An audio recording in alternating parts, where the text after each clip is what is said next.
Lots of reaction following the governor's announcement today regarding South Carolina schools and how he believes they should be welcoming kids back in the fall.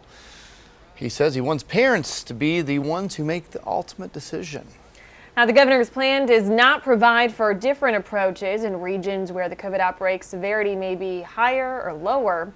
Doctors say that may become a problem. Fox Carolina's Grace Runkle spoke with a doctor and a member of the advocacy group SC for Ed about returning to school this fall.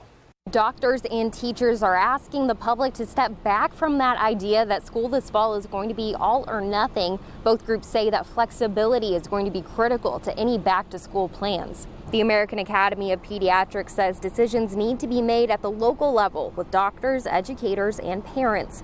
The legislative director for SC for Ed agrees. He says that's something that's been lacking so far, as the task force creating guidelines for schools has only 2 current teachers and no doctors. He says attending completely in person right now is not feasible, as schools across the state lack the resources and time to prepare. A Greenville pediatrician says that's an obstacle that could keep kids at home, even if they're not as susceptible to the virus. There's a reason that every school district has a different start date, and and why every school district has a different, winter break and all these other things, because local communities just have different needs. The plans that we have now need to be flexible and able to change as the virus changes. They need to be adaptable, and knowing that what we do now in September, August is going to be different from what we're doing in December, January, or even May of next year. Reporting in Greenville, Grace Runkle, Fox Carolina News.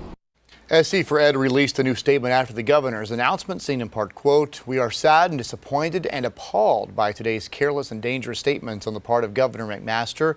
The governor is also stripping the authority from local elected officials while hypocritically refusing to mandate mask closures or other measures that would achieve the only scenario for opening schools safely, drastically reduced disease activity throughout the state." The South Carolina Association of School Administrators said in part, quote, "School administrators, teachers, and school staff members are anxious to have students return to school on a regular schedule. Our children are South Carolina's most precious resource, and our members will continue to follow the recommendations of local, state, and federal health agencies as we work to safely and successfully open schools."